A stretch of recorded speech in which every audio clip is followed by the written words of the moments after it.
Guys, here we go. We have an Arknights massive video coming right up. Okay. This is, so you want to visit Terra, Arknights All Nations Explained Tour Guide Edition. Guys, this is 1 hour, 24 minutes. I'm excited, man. Is it worth to get into these hellscapes of battlefields just to meet your perfect waifu? We will find out.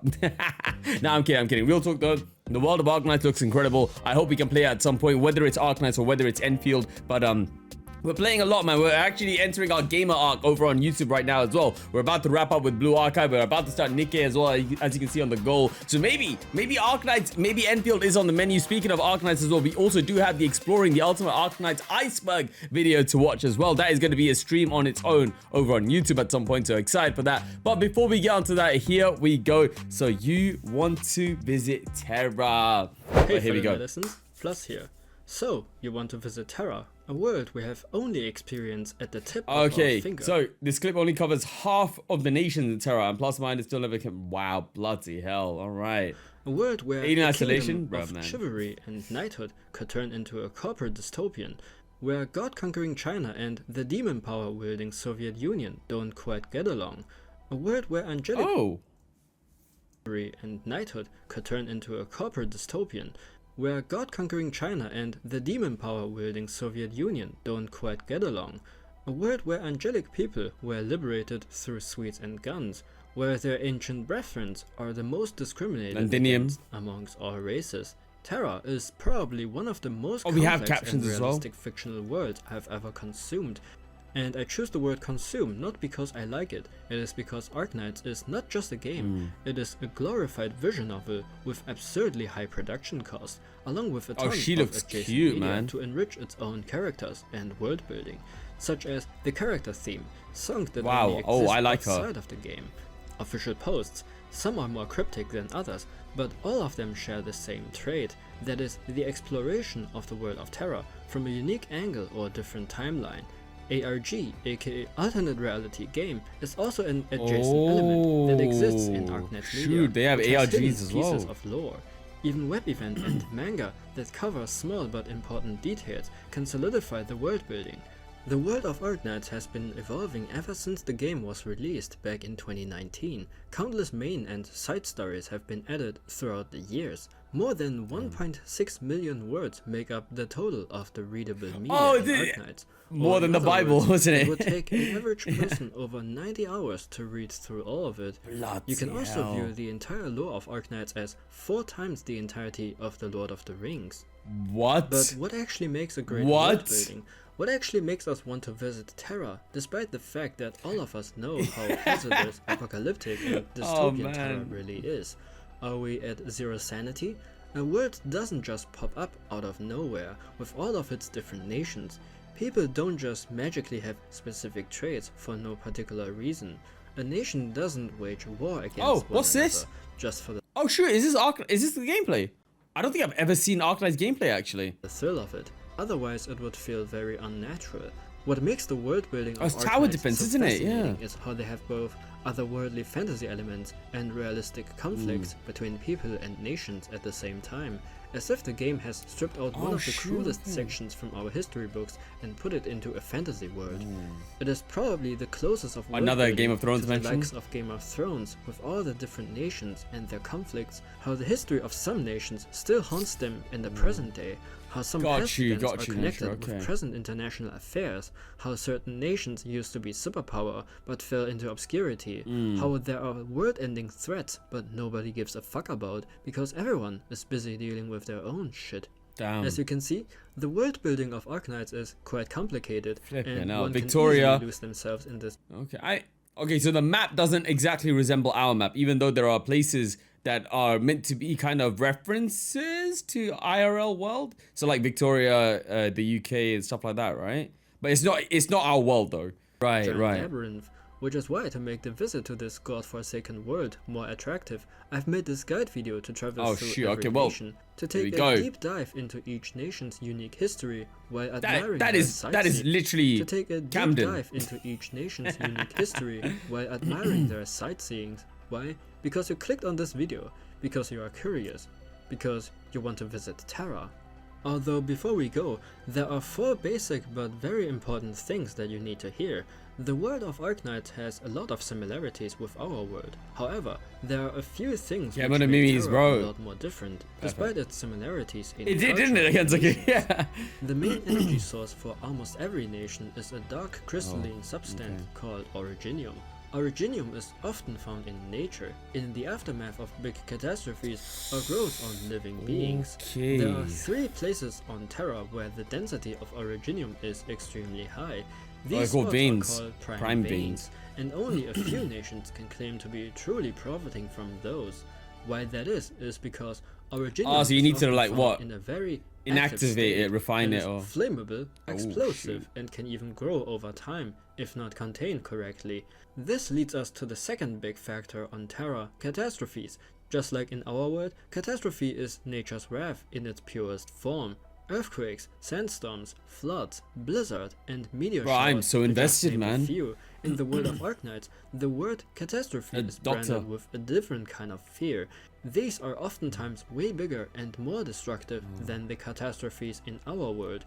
Catastrophes on Terra can easily wipe out an entire city within a day, and even if you somehow survive it, you are likely not going to survive the aftermath of it. As I mentioned earlier, active originium can be found right after a big catastrophe. Why is active originium bad? It can blow up and cause another. Point, getting infected.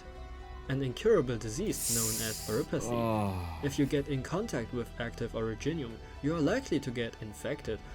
Originium density will slowly become denser in your blood circulation. It's terminal. After a long time, solid crystals would grow inside your body and eventually even on your skin, causing great pain to the point of the inability to move or breathe. Aside from all of these negative traits, infected people don't need to use a magic medium to cast art. Alright, arts is the magic system on Terra. So there's a benefit to being infected as well. Terra, also known as originium arts.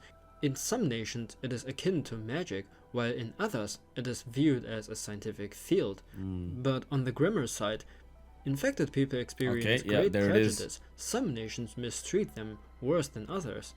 There are places where they send them to forced labor camps, while other states prohibit them from practicing specific work or entering certain areas. The crystal on the host's body grows even after death. I wonder what we can do with they harvest them. It sure would be a waste to throw them away. Anyway, you are definitely wondering how civilizations can survive in such a harsh environment. You are definitely crystals. It sure would be a waste to throw them away. Anyway, you are definitely wondering how civilizations can even survive in such a harsh environment, a world filled with never-ending catastrophes, incurable diseases, and dangerous but profitable resources. How do nations manage to survive, let alone prosper in this world, to the point to even have golden ages or become world-dominating superstates? Well, in the world of Arknights, it is a common practice to build cities on gigantic moving platforms. These are being dubbed nomadic cities. These nomadic cities can avoid being in the center of an approaching catastrophe by relocating itself in time. This is only possible on Terra because of the tremendous amount of energy originium can provide. Now that I have told you the basics of this world, I didn't know about this part of it. Right into it. Our first stop is Ursus, aka You Are Sus. Actually it means bear, since the majority of its population are Ursine. In the ancient times, the nation was known as the Empire of Hippogriffs. Elves. But the old Tsar was overthrown due to the elites' racist behaviors towards the lower class, which were primarily the Ursine people. After the coup, the nation was filled with pride and nationalism, which was the perfect combination for world domination. So, the newly proclaimed Ursus Empire started they look like Helgans to gain more land and resources to fuel their continued expansionism, and while they were at it, they also oppressed small tribes and nations along the way. There was nothing the Ursus Empire hadn't fought against throughout their history of conquest: mythical godlike beings, demons from the north, and knights with guns.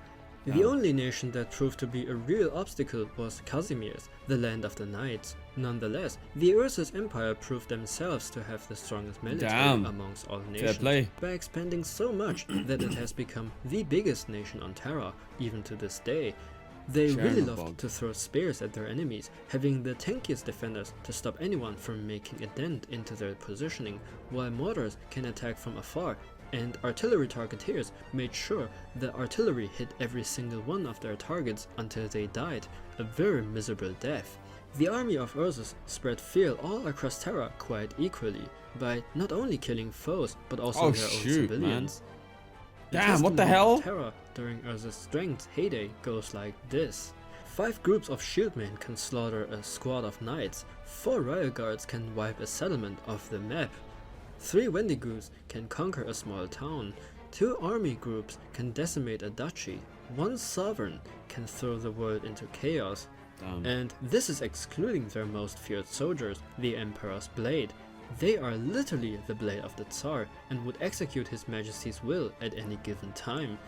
These fellows covered in mask use a demon power in combination with their near inhuman capabilities. So these guys are definitely the baddies. And are mostly feared for their dark farts. If you see one, they might start a conversation like this. Take my advice, kill yourself.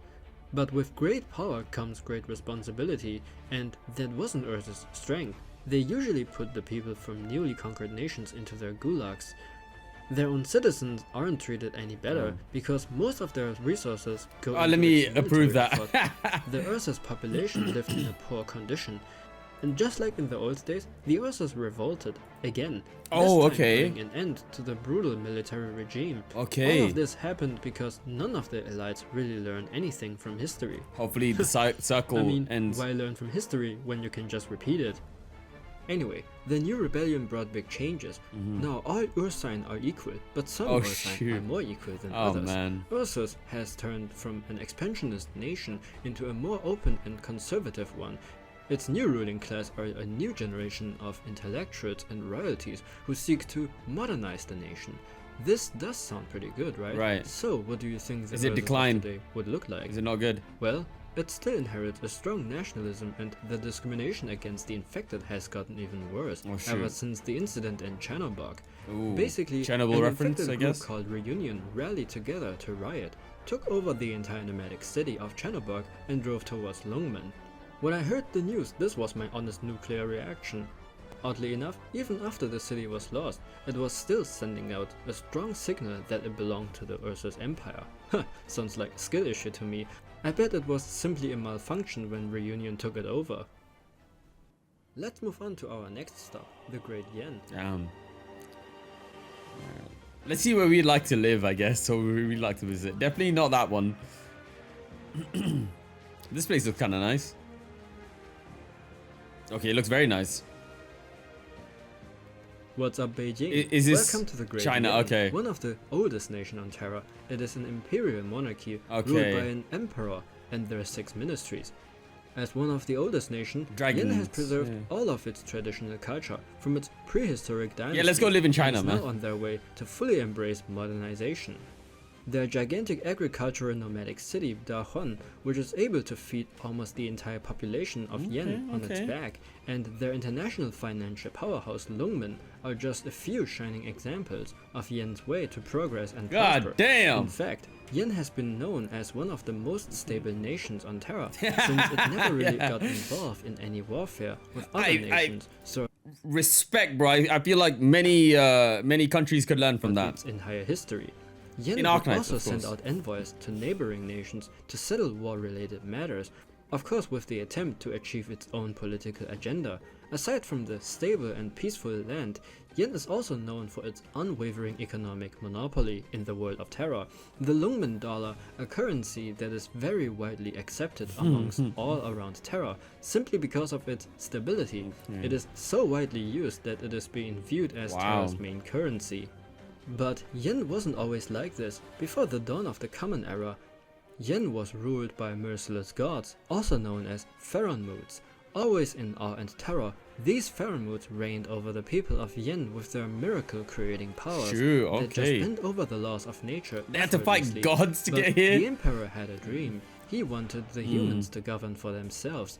One day, Yenese scholars found bones of ancient Pharaoh corpses. Were these dead Pharaohs similar to their rulers? Did they had any connections with them? Nonetheless, One thing was clear to the current They can be emperor. killed. They can Their die. masters were not so immortal after all. So, he decided to plot an assassination against his own deities. This act was then dubbed as the Great Hunt. It's like the Great 𝗔𝗟𝗪𝙧𝙏𝙪 Hunt in Destiny. They The Wish used Dragons. ancient rituals as an excuse to gather all the heavenly beings to one spot, to kill them all at once. To do so, the emperor secretly gathered the biggest army around the deities, and they started the slaughter by killing the weakest first. The slaughter turned into a full-scale war between man and god, and it looked really bad for Yen, but in the midst of it all, one of the Faramutes, Sui, the one closest to humans, decided to fight against his brethren. This was the turning point of the war, but in actuality, Sui's true intentions was very selfish. He wanted to rule over Yen alone by helping the emperor to slay every single one of his brethren until none was left, and while the Yenese army was exhausted from all the fighting, he would take the chance and strike when they were at their weakest. However, the emperor was aware of the plan and prepared countermeasures beforehand. Basically, the Great Hunt was a backstabbing contest to see who can backstab the most. I bet even Sui forgot on whose side he was fighting anymore, and ever since that day, Yen was known as the nation that slayed gods. Fair enough, man. Respect. Sui was not completely defeated though. He was split into 12 fragments, 12 weaker Faramutes, so to say. Each of them have their own ideals, their own personality, and their own unique autism. Oh shoot, Yen, okay. a spice-loving extrovert who can create anything from weapons to entire nomadic cities. Oh, they all hot girls. In air. She also makes shitty movies and likes to be around places where big things happen.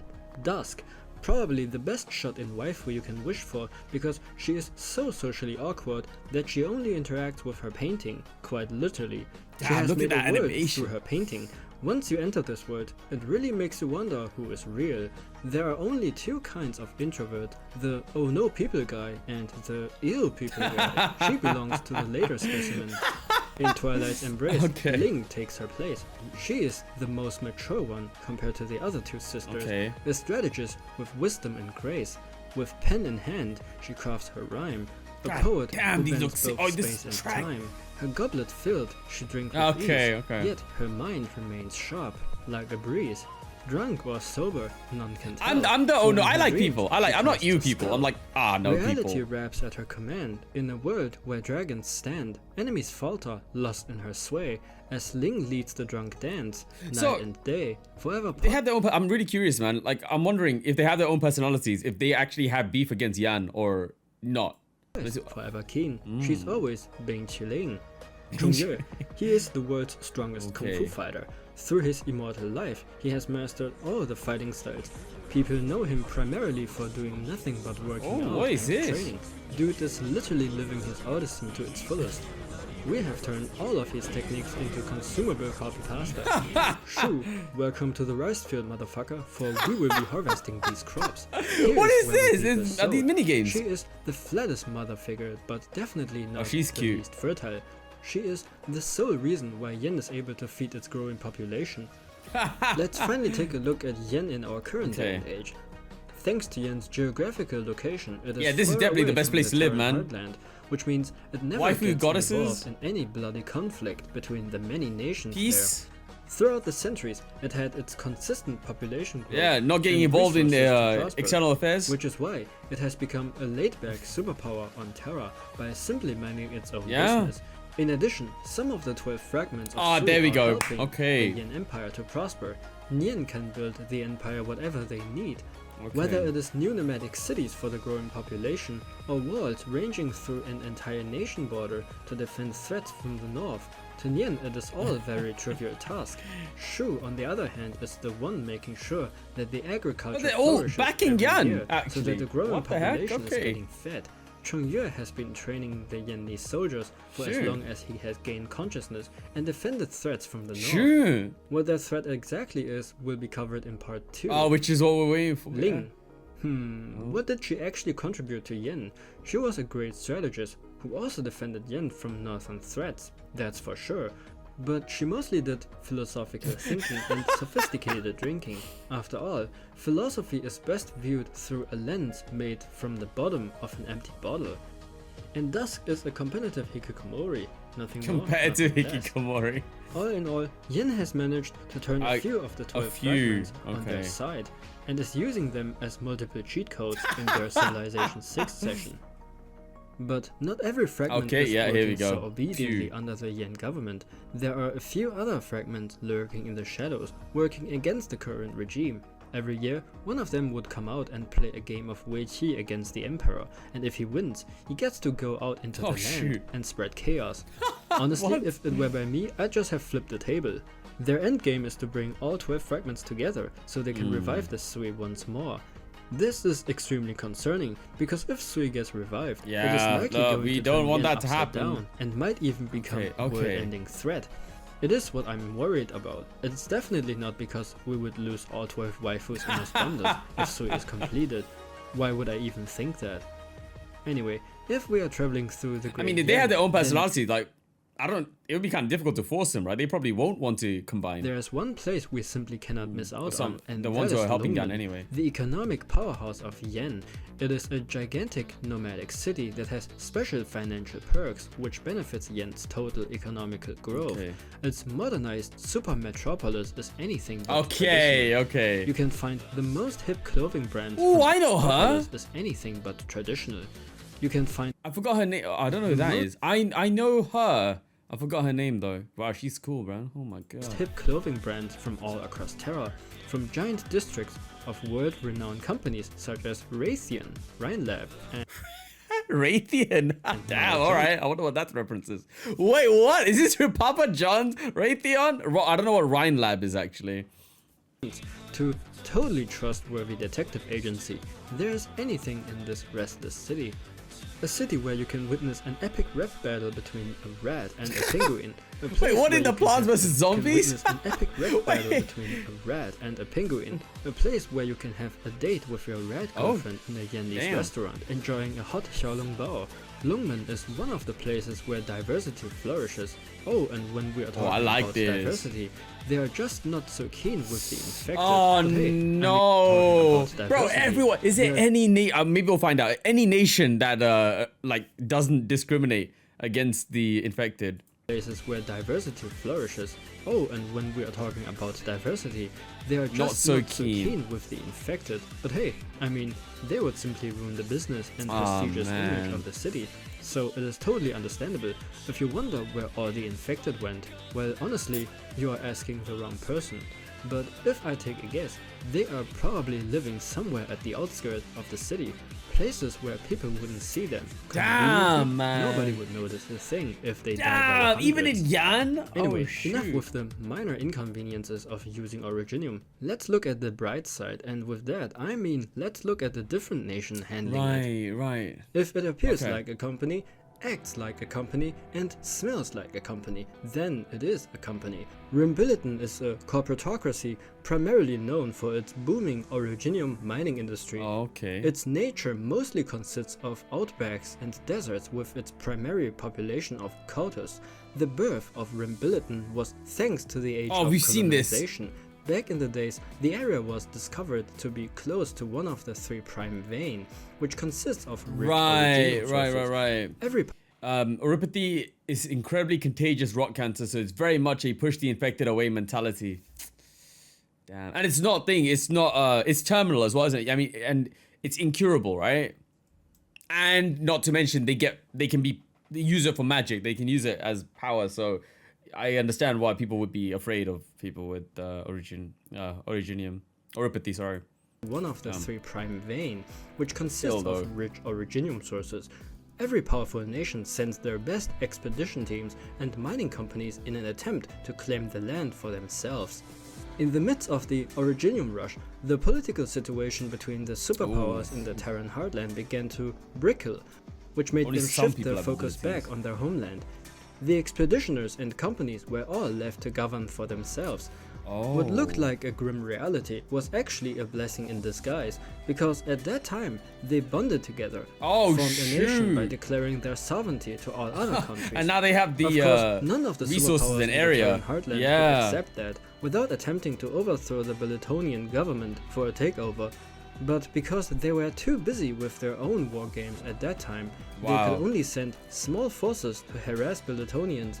The superpowers made aggressive reactions and were repelled time and time again, until they finally learned their lesson and backed away. Victoria mentioned. For Victoria, they are still trying to take control over the mining industry of Rimbiliton and insert their sovereignty, and Beletonians were like, nice opinion, one small issue, I am Bunny. British felines, they are too full of themselves, even now. Don't worry, we will get into that too. Oh, bro, this world... Rimbiliton is still... I was gonna say, right. A self-governing corporatocracy, just less races and more... I don't know if you guys are watching... sorry, I keep pausing it, right? But this is just fascinating stuff to me. Like, I'm really learning as much as I can without actually having played the game yet, right? I don't know if you guys have seen For All Mankind, but this kind of reminds me of the situation with Earth and Mars. Or maybe that's Expanse as well, to be fair. I've only seen like 1 or 2 seasons of the Expanse, but I'm caught up with For All Mankind. And this is what that kind of reminds me of, right? They send expedition teams or they send people to colonize and mine Mars, but then, you know, they end up wanting to keep that for themselves. They're like, yo, this is our land. Like, especially after they've had newer generations being born into that area, right? In Mars or in here, for example, in these places. But yeah, wow, man. Interesting. Rimbiliton is still a self-governing corporatocracy, just less racist and more corporate. It has quadrupled its mining operations. However, with more originium mining comes more originium risks. A large portion of Rimbiliton's population are in fact infected. But worry not, because Rimbiliton doesn't treat the infected as bad as Ursus, since they are aware that working in originium mines would easily result in the workforce. So they don't discriminate against the infected. Not from an ethical perspective at least, but from a corporate perspective. They are discarded if they can no longer provide value to the mining companies. Usually the infected would still get a big paycheck that can last them for a few months. Good luck finding a new job as an infected, I would say. Next stop is going to be a place that is known for its sportsmanship, home to chivalry and entertainment. A place that is near light. Welcome to 𝗏𝗪𝗪s, the land of the knights. We talked about 𝗏𝗪𝗪s before. They were one of the only obstacles for Ursus' conquest. So, let's get to know the real deal. 𝗏𝗪𝗪s is basically Poland, if being a horse knight wielding arts makes you OP. A nation inhabited mostly by horse people, aka Kurantas. They occupied the vast grassland in the Terran heartland and is governed by a confederation of knight groups.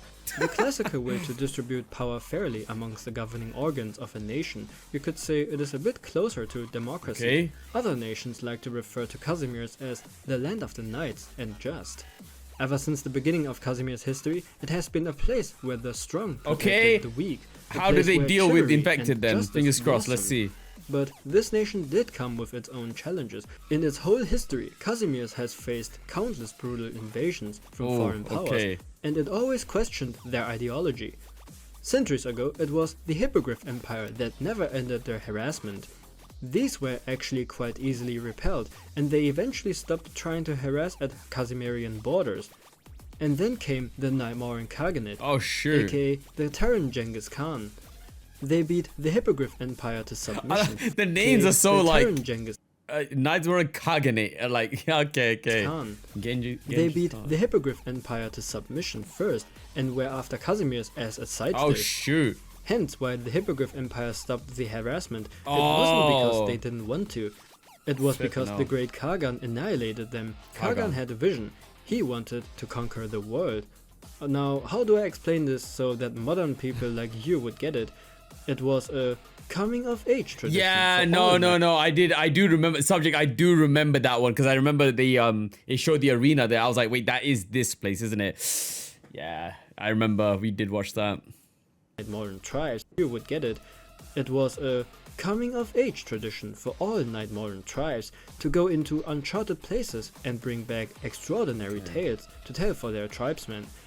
The great Khagan simply took it to an extreme level. He wanted to conquer everything. So, the great Khagan and his Naimauran horde effortlessly beat the 𝗏𝗏𝗪𝗪ian knight army into submission. The governing knight group, the Pegasus, kneeled before the great Khan and arranged a peace negotiation. This was one of the most humiliating chapters in 𝗏𝗏𝗪𝗪's history.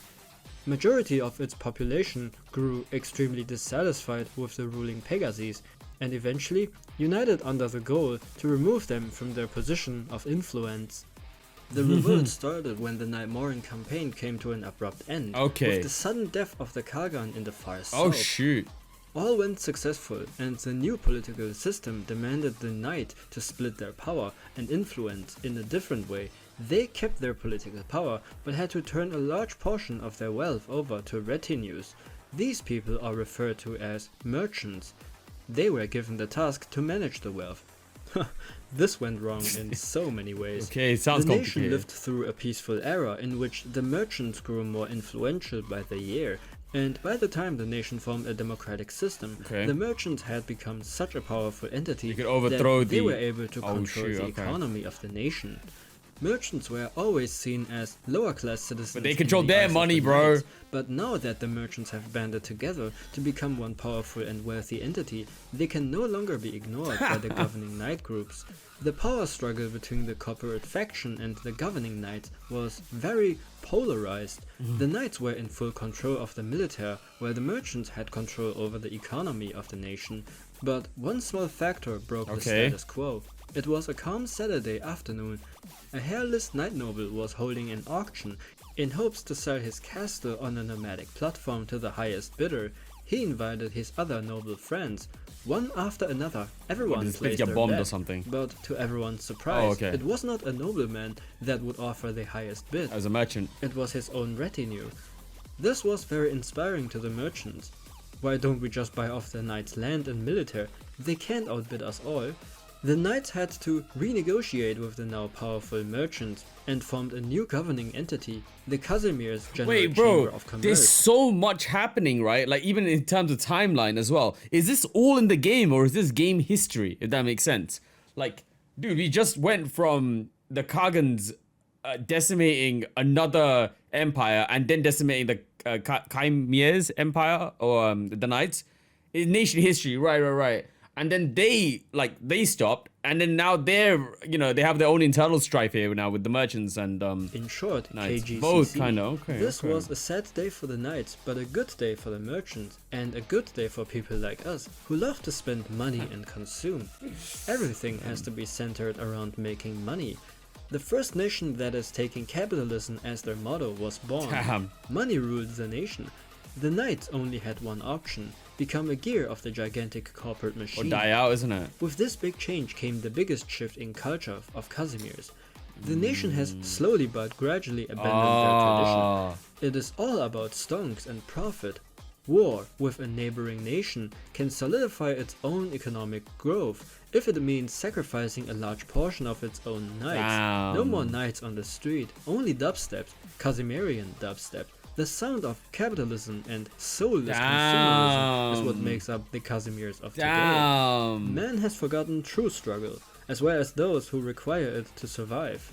The last knight left in this country has abandoned the nation in an attempt to slay the ocean. I think he went crazy after all that happened. But what about the good old tradition? What about being a noble knight and fighting for justice? Would the good people of Casimir's really forget about all the heroism and chivalry? Would they forget about all the sacrifices the knights have committed to protect this land? Of course not, because knight sport is the best way to show the world that Casimir's is indeed still the nation of knights. They monetize that as well. The Major. It is still the nation of knights. The red and blue breaking news. Oh my. The Major. Oh wow. It is the biggest sport event on Terra, held every 3 years in the capital of Casimir's. See it as a tournament arc where participants are organized into teams referred to as knight clubs. Successful clubs can be promoted to knight orders, but must maintain their They got relegation as well. Demotion. Oh shit. It is simple. Just keep on winning and you will never be forgotten. Independent knights can also compete, but are generally at a disadvantage compared to knights from well-funded clubs. High-performing knights in the Major may earn titles and get sponsorships from all sorts of established brands and prestigious titles, such as the Blood Knight, the Black Knight, or the Radiant he's a bad. Oh my! Like I said before, this tournament is the personification of knighthood, the peak of Casimir's. It is the best thing they can offer. Every time a major event is held, the capital would dock with 3 other nomadic cities nearby to get more visitors and to make the major event even more unforgettable. Because in the recent decades, the major has become one of the most anticipated sports events for people from all across Terra. It simply cannot be ruined by infected people on the streets. When we watched that video, they are forced to be relocated into dark city alleys, where foreign visitors wouldn't spot them, where the infected would be set out into harsh environment and starve. They would get so hungry, they'd eat a...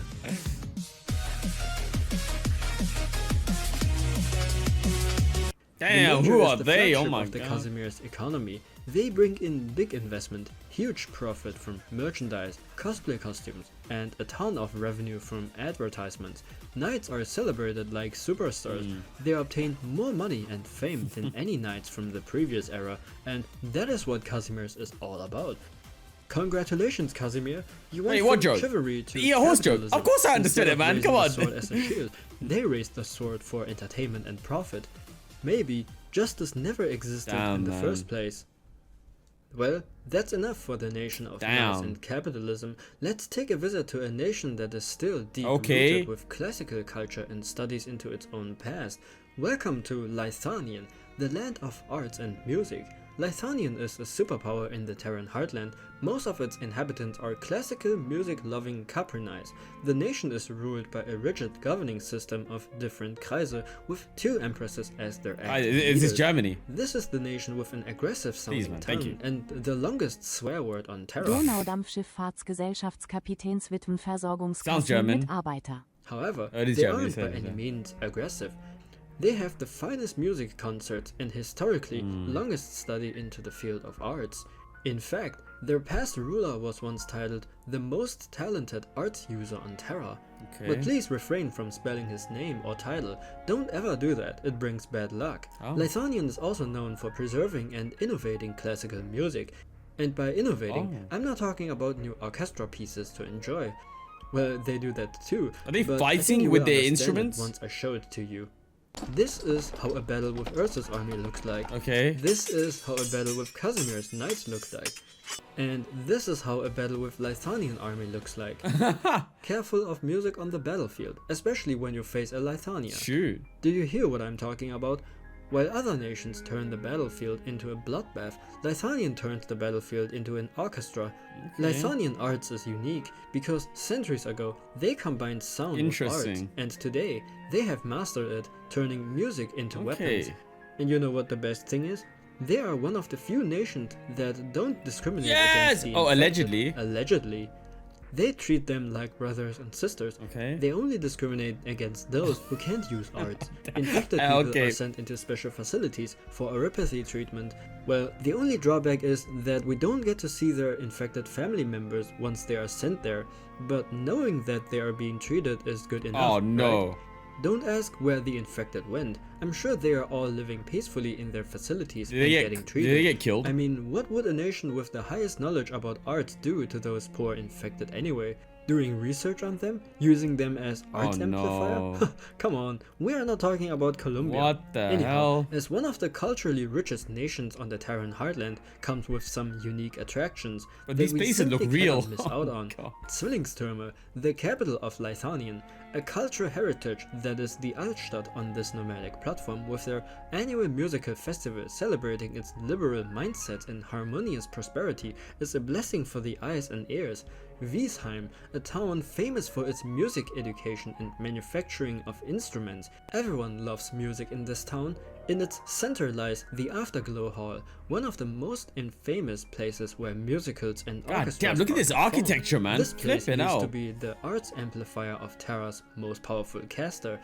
And yes, I did say this place. He turned this entire building into his magical wand after all. Rumors even say that he turned the entire town in his arts medium. Now, what exactly did he use the arts medium for? That's a great question. We will get into that in a bit.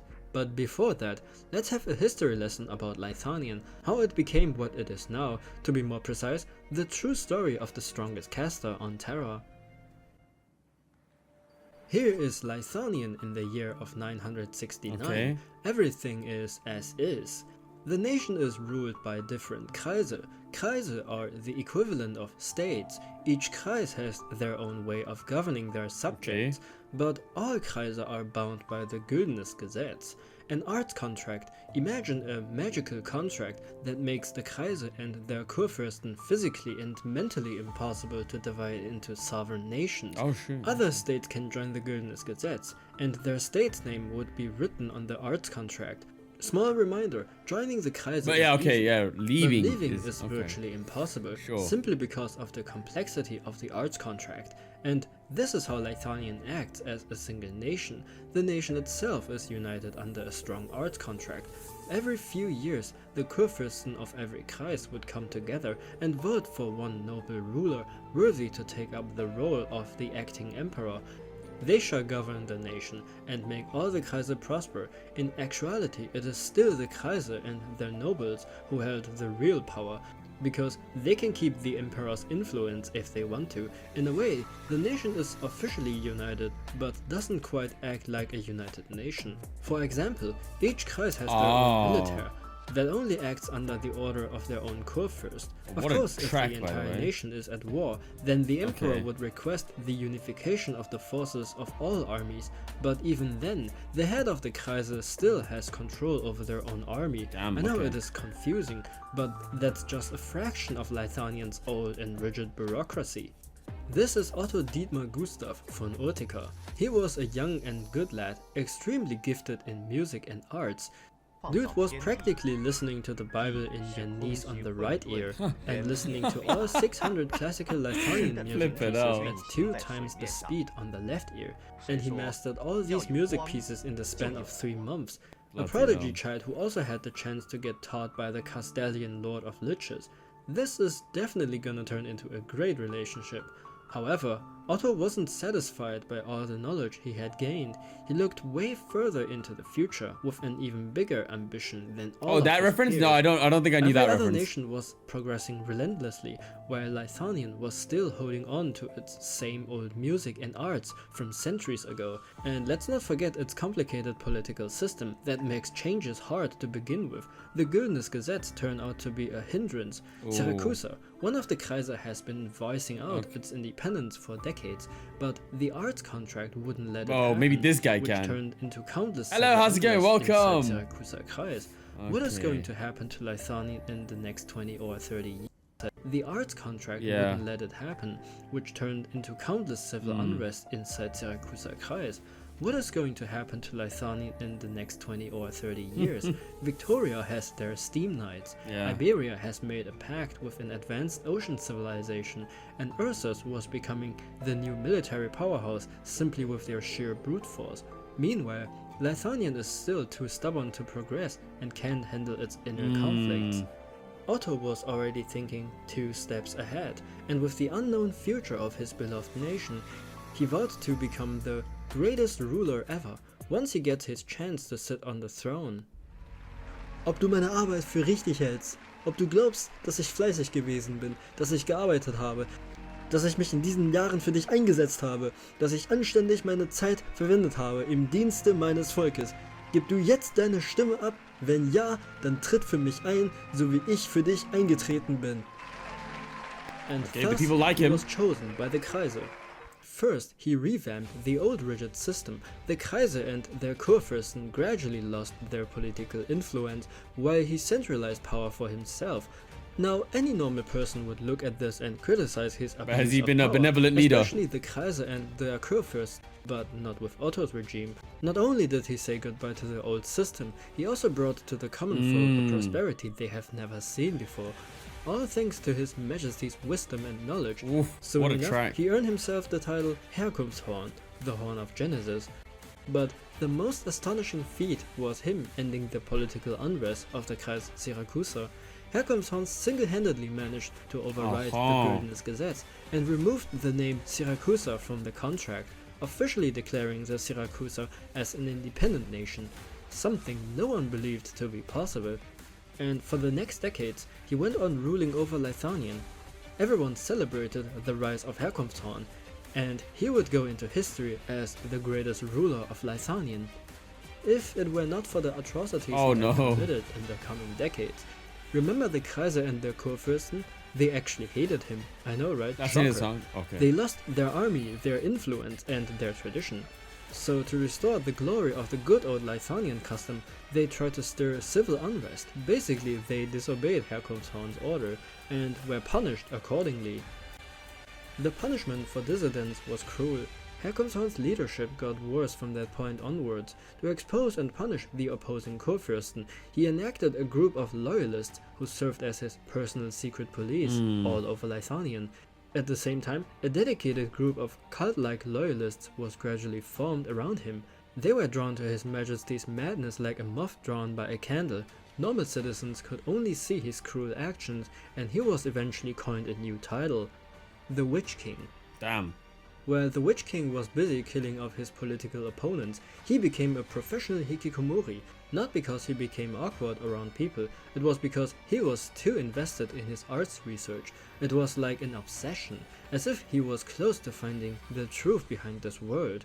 One night, he took a large dose of extra-dimensional substance to gain new knowledge. He ascended into a realm outside of reality and saw things that he would call the truth. The Witch King returned as a different person. He yaps about willing to do whatever it takes to prevent the looming end of this world by killing the creator personally. Okay, he became lost the plot. Much more secretive about Lost the his plot he research has. and a lot crueler when it comes to dealing with dissidents. The treatment for the infected got worse. Well, treatment facilities have practically turned into his research facilities. The Witch King started doing countless arts and Originium related research. To keep up with his demand, his loyal followers delivered him infected citizens to experiment on. If you got infected during the reign of the Witch King, you have automatically become His Majesty's arts amplifier. Population of an entire town was found dead simply as a result of his art experiment. He also openly executed his political opponents by turning them into statues. The fear forever petrified to remind the common folk and his political opponents who the real boss was. The Witch King also spread his influence outside of Lithanian by following the colonialism trend of other superpowers such as Victoria. The Witch King took over control of Bolivar by establishing a puppet regime that followed his orders. Soon enough, the Gaulish Empire, the most powerful and influential nation in the Terran heartland during that period, proposed to turn Lithania into their vassal state. Soon enough, the Gaulish Empire, the most powerful and influential nation in the Terran heartland during that period, proposed to turn Lithania into their They think they can state. handle him. They asked the Witch King very nicely and were definitely not full of themselves. Damn. It was the worst time to send out such a bold message, but the Witch King did not turn the envoys down. He turned them into statues and sent them back to Gaul, officially declaring war. This war will go into history as the Gallo-Lithanian War. At the beginning of the war, Lithanian took massive loss from Gaul. Not only did the Gaulish army breach deeply into Lithanian soil, they also took over 4 Kreise in the span of 4 months. However, all of this was simply because the Witch King did not participate in the war personally. He did show up eventually by greeting the Gaulish army with his artificially created catastrophe, which single-handedly wiped out the entire warship fleet. And now you know what the Witch King used these Hands Afterglow Hall for. It was a weapon of mass destruction. It brought such destructive power that Gaulish generals had to revisit their strategy, and as if that wasn't bad enough, what the flip? On whose side? To join the war, on their own side. To bully Gaulish Empire while they were at the bottom and help Lithanian win the war. All 3 superpowers bullied Gaul into extinction. Victoria and Ursus took the most spoil out of the war, leaving Lithanian in ruin. Since the war mostly took place on Lithanian soil, and when peace was restored, the Witch King returned to his cruel tyranny and shut himself away inside his spire. Yeah, At this point, the people go in back to Jan, Lithanian bro. had enough of his reign. The Kurfürsten revolted against the Witch King. With the help of their carefully crafted secret weapon, whom even the Witch King had no idea about. These 2 brave waifu materials breached the defenses of the Witch King and at last managed to slay him. The fateful day will forever be marked as the liberation of Lithanian and celebrated as the September Aufstand. The two who slayed their majesty have become the new official rulers Baddies. and are known as the Twin Empresses. Damn. The Witch King's spire was torn apart. From its remnant, a twin tower was built, and the capital was renamed after it, 𝗔𝗟𝗪𝙧𝙪. And that is how the tale of the Witch King ended, and how Lithanians stepped into the modern age. Let's have another look at the Lithanian of today, now that we have visited its past. The Twin Empresses have re-established the influence so their and current bureaucratic system of the Kreise and their Kurfürsten. The infected are being sent to treatment facilities and usually never seen again. Congratulations, Lithanian. After 100 years, we have come full circle. Absolutely fantastic and most praiseworthy. Nowadays, it is forbidden to refer to their previous ruler as the Witch King, and the name is simply a taboo. Only artworks and stage plays that depict His Majesty's downfall and demonizes him are allowed to be published, while the new ruling empresses are doing their best to restore Lithanian to its former glory. And remember when I talked about the cult-like people who gathered around the Witch King? The remaining loyalists of the Witch King were left with one motivation to keep them going. We'll bring him back. The revival of their beloved they can leader do that. and restoration of his reign. For he is and will always be the true ruler of Lithanian. Some people will forever live in the fear of the past, while others strive to create the past glory by studying into the forbidden arts of their previous ruler, resulting in further meaningless suffering on the innocent. And that is how Lithanian, despite its advanced knowledge in arts, music, and liberal education system, is still being haunted by its past shadow. Remember the Kreis 𝗔𝗟𝗪𝙧𝙪, the one that was overridden by the Witch King and then became an independent nation? That is our next stop. Okay. What a beautiful afternoon, sitting outside a restaurant, drinking wine, eating pasta, appreciating the opera performance on the street, not to mention the sweet dessert waiting to be served afterwards. What could possibly go wrong in such a sophisticated nation where the infected are discriminated against? Italy, and the only thing sharper than your fork is...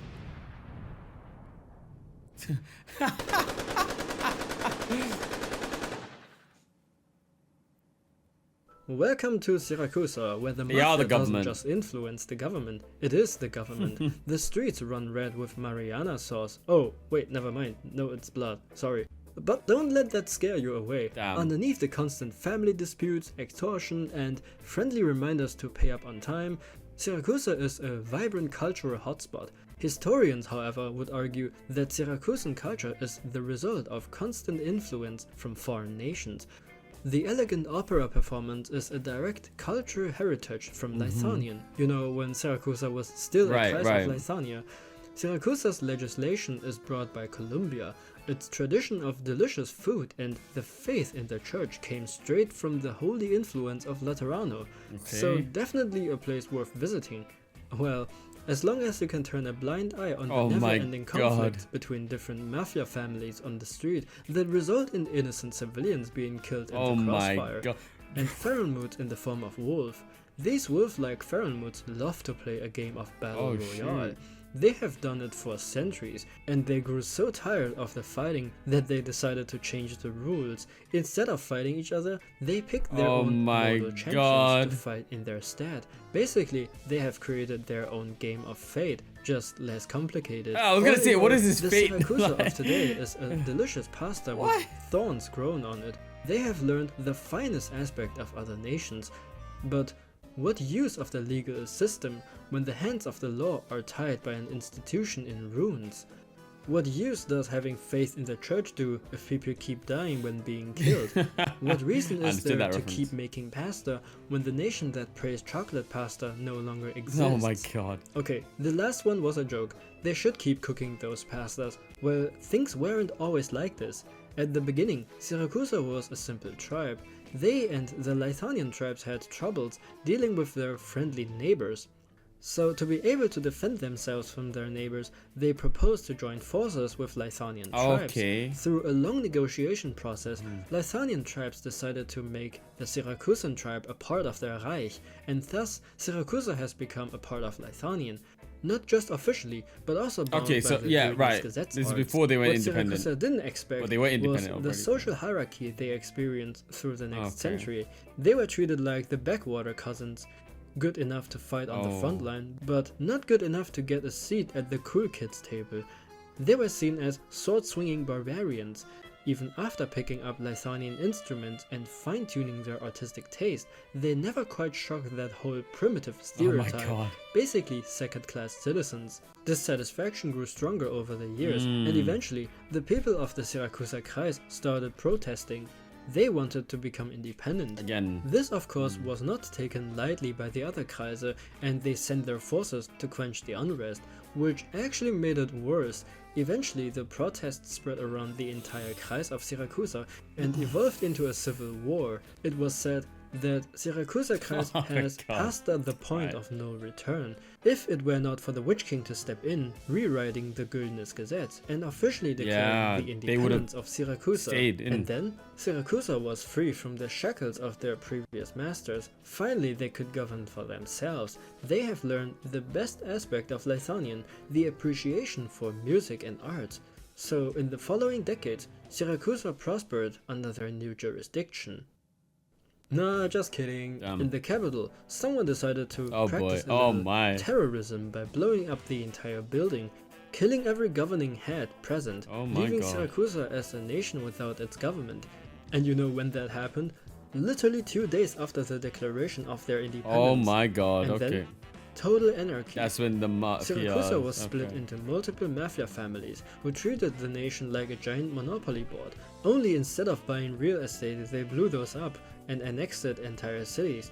I mean, why bother building a government when you can just let the 12 most powerful mafia families run the show? This whole bombing and killing each other lasted, wait for it, it lasted 70 years. 70 years of constant backstabbing, gang wars, and all sorts of violent activities that resulted in the suffering of the common folk. Most people were forced to join one of the mafia gangs to gain protection and to somewhat live a normal life. Well, for Syracuseans, normal was something else. Back in the days, as long as you didn't get shot on the street, anything can be considered normal. That is until 𝗔𝗟𝗪 Caecilia stepped in. 𝗔𝗟𝗪 Caecilia was like, alright, this whole burn everything to the ground thing is getting a bit old.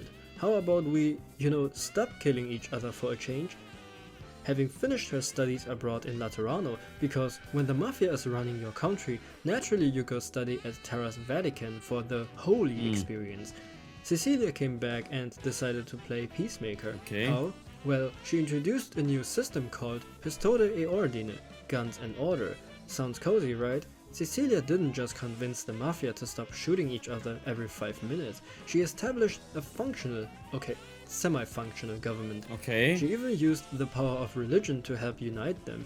Like, if Jesus says we should stop murdering each other, then who are we to argue? Of course, if you didn't listen, she could still make you disappear in about 5 seconds. After 70 years of constant anarchy, 𝗔𝗟𝗪 finally started to have some resemblance of peace.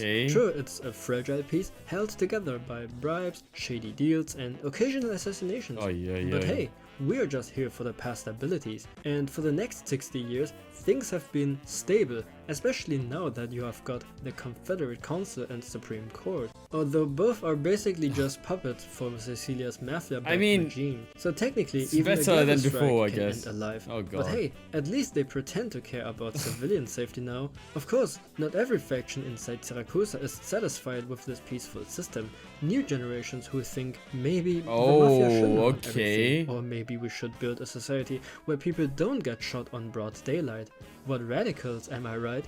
The Caecilia family eventually expanded its own business all across Terra, primarily in Colombia, because the smuggling was making them a ton of cash.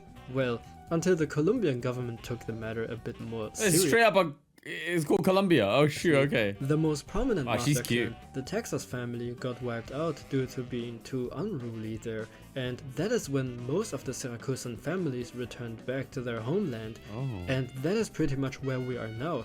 So would I recommend a visit to 𝗔𝗟𝗪? Absolutely, because the food is simply to die for. Our next stop is a pretty cold place, and it will take a bit until we arrive there. So in the meantime, why don't we have a little history lesson about a nation from the past, introducing the Gaulish Empire. If you ever look up Gaulish people in a search engine, you might have seen obscure results, such as why are Gaulish people so gay, so cringe, or so full of themselves, or bad at Victorian tongue. Don't be fooled by these misinformations. Haters don't want you to know, but Gaul used to be the superpower on Terra. Back in the days, it was the nation of the Liberis, you know, bird people. She's cute. Gaul was Everyone's known for hot, their man. cultural influence In and Arknights, overwhelming damn. military strength.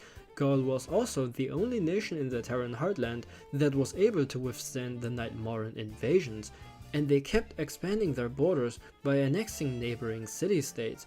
They were the undisputed ruling nation, which was also why all the other neighbors even adopted their tongue. Basically, everyone spoke French. I know, right? Hellish time for those neighbors, worse than catastrophe and suffering from oropathy. Gaul's most important feat was achieved at the height of the Gallic era. Yes, the era was literally named after their nation. They put 𝙏𝙤𝙪𝙧𝙜𝙪, their capital city, on a ginormous mobile plate, which was powered by originium, and thus the first nomadic city was born. It was the beginning of a new era for the Terran civilization. Other nations were elated by this revelation, and thus 𝙏𝙤𝙪𝙧𝙜𝙪 was coined capital of Terra. This sparked the renaissance of Gaulish art, economic growth, and last but not least, their territorial expansion. However, Gaul's aggressive expansionism ultimately led to its own downfall under Emperor 𝗔𝗟𝗪 I. Oh, sorry, I read it wrong. His name is Corsica I, not 𝗔𝗟. Anyway, he realized that after all these years of steady growth and expansionism, the nation has reached an all-time high. This all sounds pretty good for everyone. However, he and the head of the state were able to foresee a slow but inevitable decline of Gaulish influence. Due to the growing resentment and steady development of other superpowers, Ursus is aggressively expanding its territory and was about to start its 10th campaign on Casimir's. Victoria has started a cool trend by claiming unfathomable amount of land. Other nations felt the FOMO and followed suit. You might know it under the name of colonialism. One of Victoria's most successful colony being Colombia, simply because of its rich originium sources and rare occurrence of catastrophes, and Iberia was experiencing its golden age with their advanced fleet and new technology from the ocean. And this was the position Gaul was in the middle of, so they cooked a strategy. First, they made sure their biggest rival would think twice before invading Gaul by supporting the independence of Colombia, which made Victoria very furious, and they tried everything in their power to prevent the independence. Ultimately, Victoria failed to prevent the independence of Colombia. Iberia does not pose any real threat to Gaul, since they are more into exploring the ocean and bullying Victoria at naval warfare. Like they say, the enemy of your enemy is your friend. Ursus at that time had their hands full dealing with Casimir's, so Gaul planned out their next step to keep their grip on the power. They needed to unify their people, and to do so, they needed a common enemy, a nation no one would help if being invaded. They took Lithonian on their side and sent out envoys But they did help them. outrageous requests, which resulted in the envoys turning into statues. Now that we have discussed this historical part from the point of view of Gaul, I can say that it was all intended. They knew their proposal was bound to cause Lithonian to react aggressively, especially under the Witch King's rule. So that is when the Gallo-Lithonian War broke out. Gaul was absolutely sure that no other nation would assist Lithonian until the Witch King participated in the war personally and showed Gaul what a real aura looked like. That is when the other two superpowers noticed the decline of Gaul. They acted accordingly and officially declared war on them. Both Victoria and Ursus joined forces to assist Lithonian. What can I say? What was supposed to be a one-sided, swift war turned into a world war that is known as the War of the Four Nations. Gaul lost the war in the end and paid the heaviest price by being disintegrated. Majority of the war spoils were being taken by the Ursus Empire. Victoria, on the other hand, took the vast land of Gaul as well as its capital, and from that day onward, 𝙏𝙤𝙪𝙧𝙜𝙪 was renamed Londinium. And this act made Victoria the new leading nation on Terra, and Gaul will forever be seen as a superpower from the past their subject now spread across Terra, still trying to restore their once great nation. And we have arrived at our destination. Wow. Welcome to 𝗔𝗟𝗪𝙧𝙏𝙪. It is a nation that was built by a pharaoh in the past, which is why the inhabitants of this place are pretty religious. After all, what better way to show your faith than naming your own country after the pharaoh itself?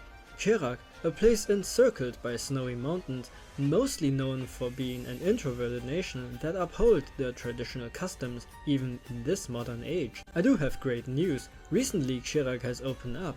What was just a boring collection of tribes is becoming a new tourist destination.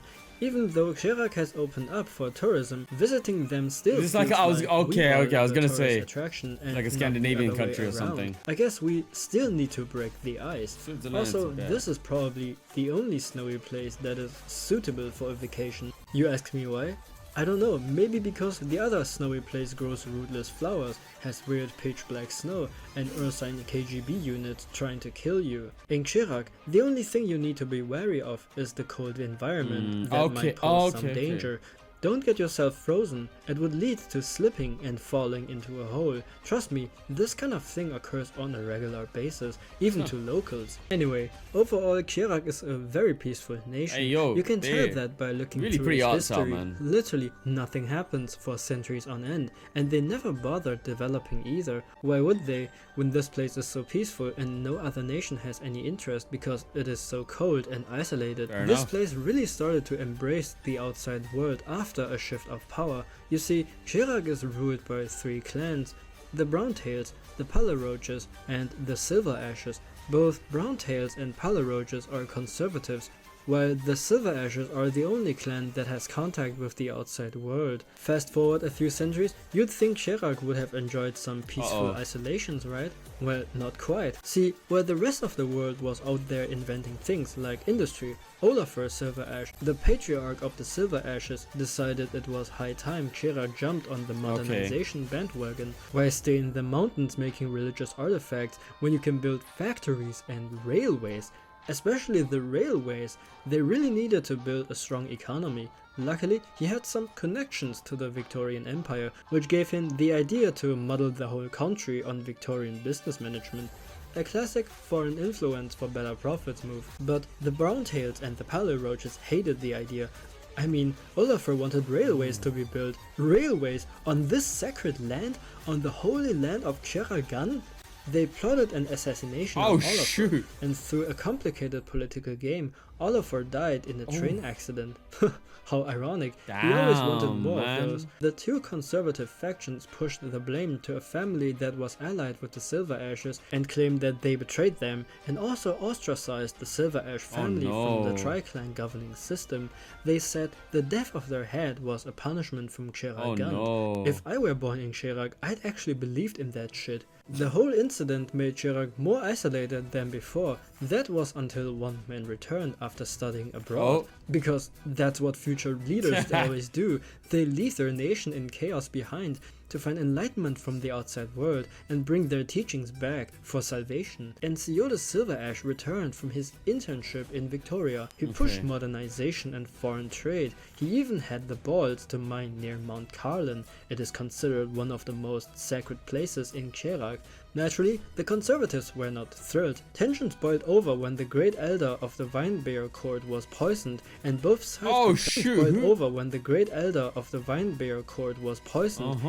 sides prepared for civil war. But before blood could be spoiled, Anya, the saintess descended from Mount Carlin, created a miracle which halted the fighting. In the end, the clans unified under her rule, with the Silver Ashes securing their victory, while 𝗔𝗟𝗪𝙧𝙏 publicly spun the whole affair as a peaceful resolution. I know all of this sounds very coincidental and unexplained, not to mention the perfect timing of Anya turning the tide and preventing a full-scale civil war. Well, it was all thanks to their pharaoh goddess 𝗔𝗟𝗪𝗏, who actually never left 𝗔𝗟𝗪𝙧𝙏. Ever since she disappeared, she has been on incognito mode, observing by working as a part-time housemaid in the high priest's palace. And with new people coming into power, there will be new agendas, and one of those agendas is to build a weapon factory, establishing trade with foreign nations, so that 𝗔𝗟𝗪𝗏 can finally participate in the global economy. They started importing tons of metals and other resources from their friendly neighbor, Victoria. Throughout this journey, I have mentioned the nation Victoria a handful of times already. Here we go, it's and time now for it is the time UK. To finally have a proper introduction. Mostly populated by felines They're with British. a strong British accent, check. Bloody hell, mate. Known for their past colonialism that influenced countless other nations, check. Was once the world-dominating superpower on Terra, check. Is now on decline because of its complex political altercations, which is killing the nation from the inside, check.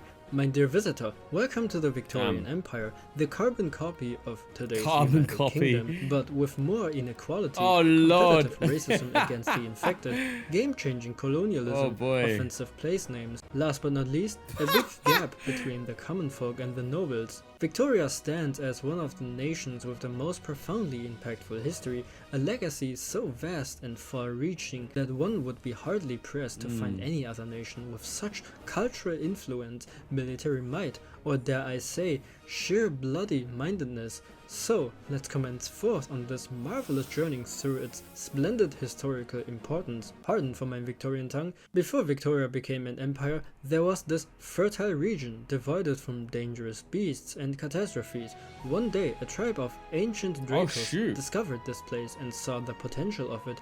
They decided to call this place their new home. Over the next few decades, other nomadic tribes and settlers joined their party. Now, let's be clear, this wasn't a real nation at that time yet. It was more like a big campsite village run by the 𝙦𝙤𝙪, who were still doing nomadic things. This kind of semi-nomadic lifestyle didn't last long until it became old-fashioned, so the people wanted a change, which resulted in a dispute of different lifestyles. There were two 𝙦𝙤𝙪 houses representing the two opposing lifestyles. One of them wanted to follow the trend of monarchy with a clear social hierarchy and imperial rules. Back in that era, it was a trend for nations to be established like that, because Sargon, the superpower at that time, was structured with a monarchy ruling over its common folk. You know, the old time when slavery and peasants working for the nobles was trendy. On the other hand, the opposing 𝙦𝙤𝙪 house wanted to keep their nomadic lifestyle. Now, this could have gone the usual route of bash each other with rocks until one's leader dies a brutal death. But no, surprisingly, the 𝙦𝙤𝙪s decided to split in peace. The monarchists took a nice fertile valley and said, hey, we are a kingdom now, let's call it Victoria, while the conservatives kept their nomadic lifestyle and wandered through the land until they found a region fit to settle, which will be named Terra by the future generations. Both houses lived peacefully for a few decades until they entered the Common Era. Remember the Khagan and his boys? That's right, they also decided to invade the two Victorian kingdoms to fulfill their coming of age practice. And like any other overambitious big brother, Victoria decided that protecting Terra was in both houses' best interest, but it really meant annexing Terra. The official record written in flowery Victorian handwriting claimed it was all like a tea party, but actually Terra was taken over by force. Of course, this did not suit the 𝙦𝙤𝙪 house of Terra, so take a guess what Victoria's solution was. Force Terra's ruling family to bend their knees, but keep their fancy titles, because, you know, paperwork is hard. The king of Terra got renamed and was told to be happy with his nobility. I'm sure that went over really well. But hey, now Victoria is reunited after all this bloodshed and sacrifice, so it was all worth it. There is no way it would turn into a future conflict from the inside, and for the next few centuries, the Victorian Empire was ruled by the 𝙦𝙤𝙪 houses peacefully. However, all of this changed when the House of Cards in Sargon fell, which triggered a massive purge on their ruling race, the Aslan. Not a single family member was spared, even distant relatives that makes targeted. sense. One my Aslan house, my history is kind of ass anyway, man. I don't really know much. Right. Managed to flee. Even distant relatives were targeted. One noble family of the Aslan house managed to flee from Sargon and requested the Victorian royal house for shelter. And as we have established, the monarchy system of Victoria was a carbon copy from Sargon. So, in a way, the 𝙦𝙤𝙪 house were admirers of the Sargon Empire. With open arms, they welcomed the Aslan family into their royal house as permanent guests. I mean, what could they do to harm the Victorian Empire, right? They're just a bunch of glorified felines who lost their entire livelihood and most of their family members at home. They are just the nice guests at the dinner table. They wouldn't take over the throne, right?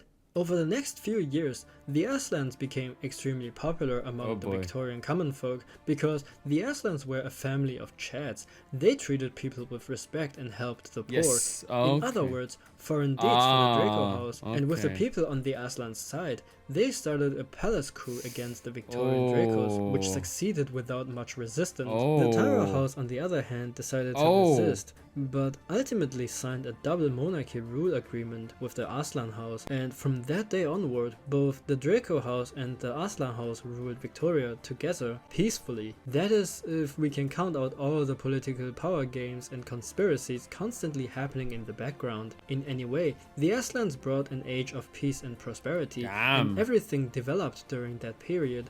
The Victorians were the first to establish the wide usage of originium crystal, starting the Industrial Revolution of the crystallization age. They quadrupled their factory production, created an abundance of jobs, school-educated the masses, and they built railways for faster transportation throughout the nation. They were finally able to travel through all the places with ridiculous names. We do have a pretty good train system. Place, Cottonmouth, Penistone, Shitterton, County Hillcock. Oh hey, look, that's Londinium. It was like Victoria was just figuring out how to turn their people into more efficient cogs. That's legit, we have places like that. Machine. That good old 19th century industrial charm where everyone's a child laborer and your lungs are slowly turning into soot. But on Terra, people just got infected and got auropathy, which was definitely not the best way to live in Victoria, but hey, they had prosperity. This era was called the Victorian era. Thanks to all the industrialization, Victoria has slowly become one of the superpower that even nations like Gaul had to consider a serious rival. Classic French versus England lore. And that is when Victoria invented something out of the ordinary. They called it colonialism.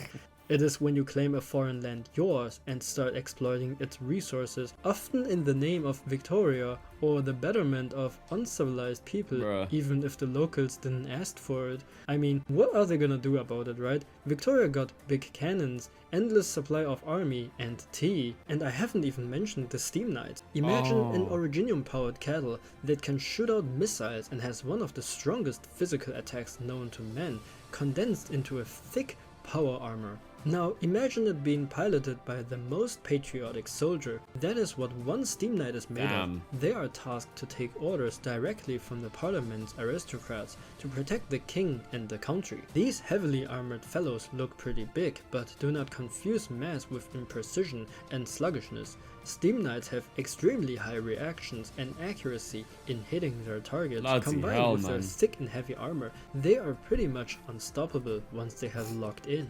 But it doesn't stop there. These Steam Knights can also leap into the air and perform a freaking Gundam attack. Throughout history, the Steam Knights have been proven to be Victoria's strongest military assets. Their war efforts have been engraved into legends and folktales. Fast forward a few decades, colonies of Victoria could be found everywhere. If a plot of land can hold a boot, then it should belong to Victoria, was a famous Victorian saying from that period of time. And as you might have guessed, the colonists weren't seen as equal to Victoria. The constant mistreatment over the years made the biggest colony, Colombia, revolt against Is Colombia America then, yeah? Victoria the US took the matters extremely seriously and sent their fleet to stop the civil unrest. Funny enough, the independence movement was in the interest of Gaul, so they sent Colombia direct military aid and turned the simple civil unrest into an actual full-scale war. Thanks to Colombia's smart strategy and Gaul's direct support, Colombia was able to win the war and declare its independence.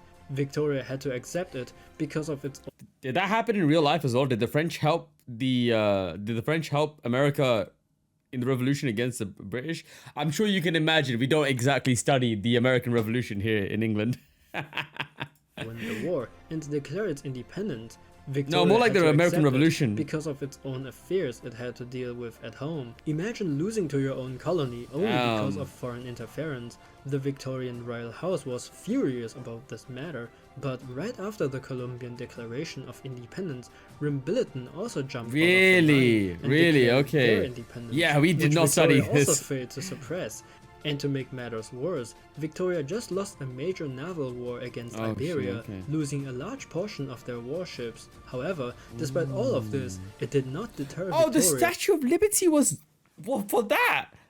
I know the French sent the Statue of Liberty, but I didn't know it was for that. Oh, sure, okay. From wanting to warships. However, despite all of this, it did not deter Victoria from wanting to become the world-dominating empire. Despite all the previous loss, the Victorian Empire kept inserting their geopolitical might to gain influence. They basically bullied smaller nations, mostly in the name of peace and security, like leading the Grand Crusade against 𝗏𝗏 simply by declaring them as the biggest threat of all Terran inhabitants.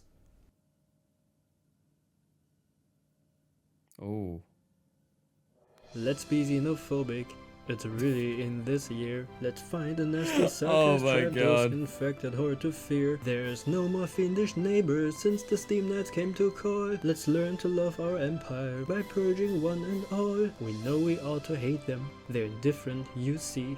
We've read of all their sins in history. Is this the Crusades or something? The folks that fought in 𝗏𝗏 told us how it's got to be.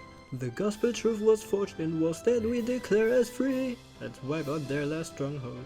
They're better off oppressed. We'll serve them up a genocide they never will forget. The first catastrophe proved that they're a dangerous lot.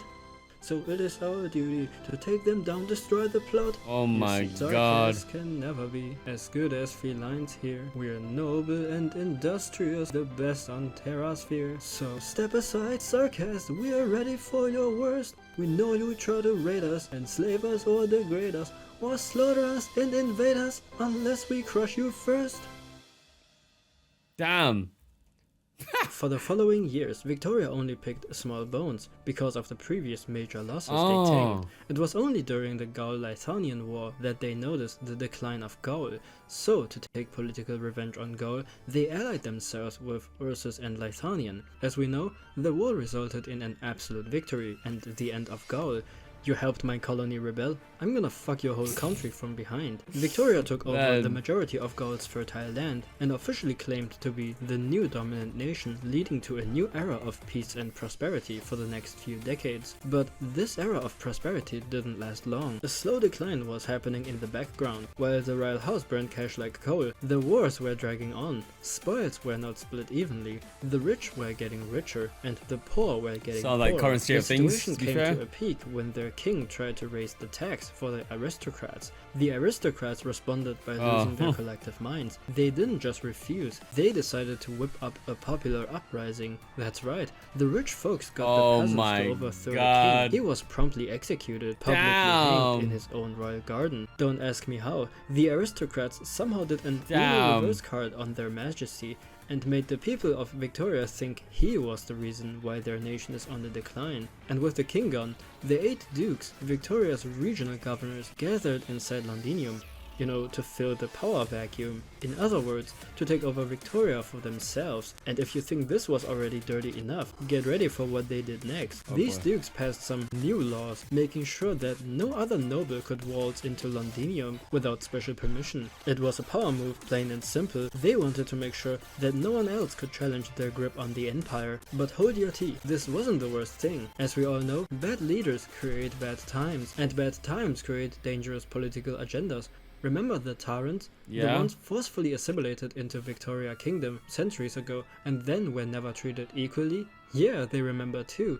These Terra nationalists, or pro-Draco monarchists if you prefer, are still clinging to that dream of independence like it is their last shred of dignity, and they have been preparing for revolt for a very, very long time. The moment anyone from Victoria tries to tell them otherwise, it is pretty much cute, Victorian detected, opinion rejected. Expect them to throw a ton of stones at Victorian soldiers too. They absolutely hate being suppressed by Victoria and have had just about enough of being treated like second-class citizens. Actually, that is still not the worst thing. Yep, it gets even worse. One of the dukes tried to take over the parliament in Londinium. This act made the other dukes anxious, so they came up with a brilliant solution. Instead of working together to prevent the success of the coup, they hired external mercenaries. Let me tell you, the gun they hired were not small. It was big guns, the 𝗏𝗏 Military Commission to be exact. These 𝗏𝗏 mercs were hired to the guy they crusaded against. You heard that right. They hired 𝗏𝗏 mercenaries, the same 𝗏𝗏 whose homeland and Victoria torn apart in the past. This is like hiring the guy you just beat to the ground to help you clean up your own house. Surely nothing could go wrong, right? I mean, hey, the Castile Military Commission did wipe out the rebels. They just went a step further by stabbing the dukes who hired them in the back and taking over Londinium for themselves. They then threw quite a big party because they brought a lot of Sarkas tribes along the way, and while they had the Victorian factories and technologies with them, they built one of the most terrifying weapons Terra has ever seen. The Shard, not to be confused with the real Shard in London. This one is an airship capable of creating artificial catastrophes from a safe distance. And with that, we are back in the present. The Victoria of today, a nation with rich history, but is now only a shadow of its former glory. They have lost pretty much everything. The belief of their citizens have been trampled for years by the dukes and merchants. Now that the king is gone, the nobles are no longer unified under one ideology. Of course, it was never really unified in the first place, but ever since the Londinium crisis, this problem has been out of control. Their feared military has become a myth and legend because they themselves abandoned their most powerful allies, so no one came to save during such a crisis. Now, it is a nation that can't run its own capital city and doesn't even have a leader. Now, I know what you are dying to ask. Is Victoria still worth visiting? Well, let's consider the facts. If you want to take a nice stroll down the street in Londinium, let me warn you, these streets might not be safe. You might end up meeting a Terran loyalist. To avoid being questioned about your political stance, you have to be dressed like a Terran. Then again, the likelihood to meet a Victorian patriot is also pretty high. In that case, expect a nice beating from them. But wait, what if you dressed like you support Victoria? Then you will get knifed by Terra nationalists in every direction. You might just stay inside, but then you will get kidnapped by the Sarkas, and they will send you to their forced labor camp. Not because they are racist or anything. Oh wait, never mind, they are kinda racist. Let's not just talk about the people. Let's also take a glance at the architecture of the city. Don't forget that Londinium is Terra's oldest nomadic city. In other words, the city is of huge historical significance with a lot of old buildings. Some of those buildings and pillars are a little bit too brittle, so don't try to push those, you might accidentally kill some innocent felines. And how could I forget the constant artillery bombardments? Those gigantic cannons on Londinium's thick and impenetrable wall are perfectly positioned facing inwards. That's because the Castilian mercs took over those, and they have been firing bomb shells after bomb shells to get rid of the internal conflicts. They don't even care if their own people fall victim to these attacks. And if you were hoping for some peace and quiet outside of the capital, I got some bad news for you. The reed fields out there look pretty, right? You better tell that to the Terra nationalists. So, all facts considered, bro, who the hell are the good guys in Arknights, man? At this current What the stage, we sadly missed its peak when it was still cool to take a visit. Who is the doctor? With that being said, we have traveled through half of Terra. Oh my, that's and half? I gotta say, this has been quite a journey so far. Bloody Exploring the history of so many nations, from the militaristic might of Ursus to the isolated but peaceful 𝗔𝗟𝗪, from the corporate-driven technocratic Casimirs to the classical music enthusiastic Lythanian, and the once mighty but now fractured Victoria. Each place we visited offers a unique blend of triumphs and tragedies, reflecting the ups and downs of their history. However, as we have traveled through all these places, I think it was evident that the shadows often overshadow the light. Casimir's radiant glow of modernism blinding us from looking through its dark facade, just like Lungmen's cultural vibrancy being displayed in front of its city underbelly. The bad often lurks just beneath the surface. The exploitation of the infected in Rimbilliton reveals a grim reality of commodification and expendability of the workforce, while Ursus with its brutal military expansion highlights a history steeped in expansionism and power. The lavish lifestyle of nobles has always been a stark contrast with the peasants all across Terra, and in all of these exploitations, it is always the same groups of people who get victimized, the infected and the common folk. Now, I know it all sounds doom and gloom, so why would anyone even want to get into the lore? Well, I think I'm not speaking only for myself when I say I'm kind of a masochist. Oh wait, I am? Okay, anyway, amidst this bleak world lies a certain fascination. I think the lore of Arknights is, in a way, resonating with us. Yeah, it's quite similar to the It makes us want to delve even further into its narrative of suffering, tragedy and redemption. Whether through the epic tales of entire nations or the intimate struggle of individual character, the emotional depth of this world captivates us. Maybe it is this complexity that kept us delving deeper, or maybe it is because of its blend of despair and resistance that reflects our own experience. I think it goes without saying that a lot of Terra's history has similarities with our world.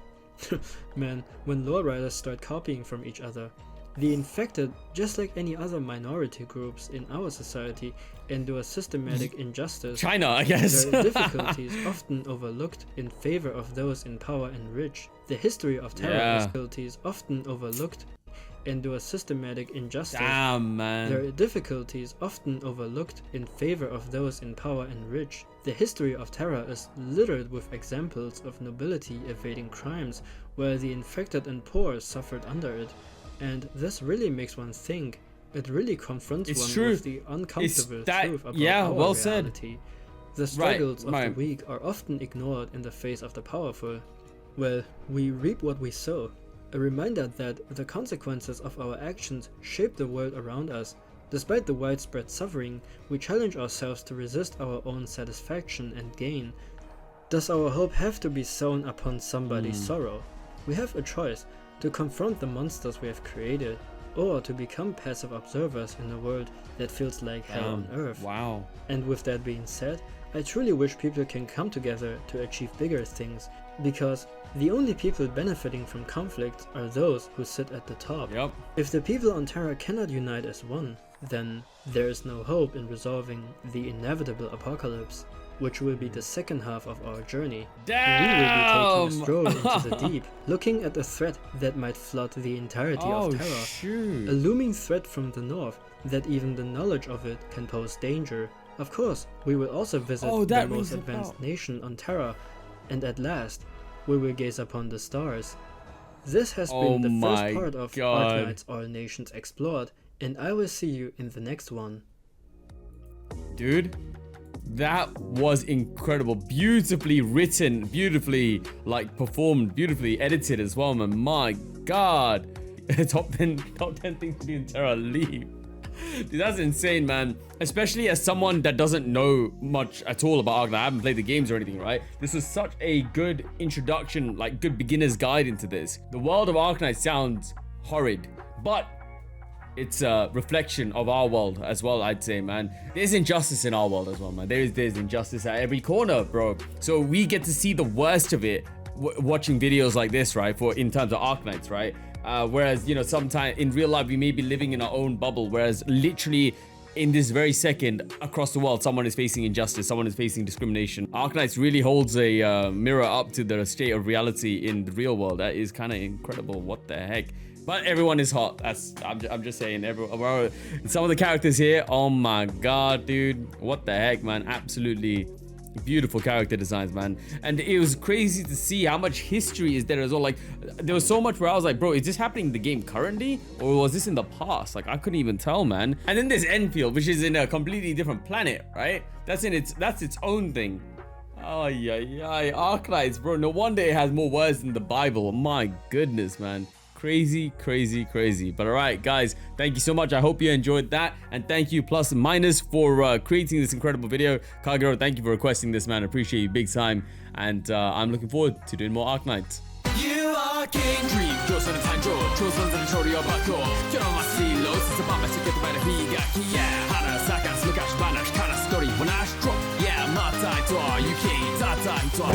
I do it for the fam, I do it for the team, yeah, I do it with my hands. Team one till we're hand, and all you got go eat so three right, you poke down the fam. Gagja versa gas so too, back at either time to go though. Gagja side dollar go no, my Joe, we all want explosion, bam. No doubts the bills are cruising, pure cash from the white dot moving, never losing. Self-care with the yellow make it for the bleeding and bruising.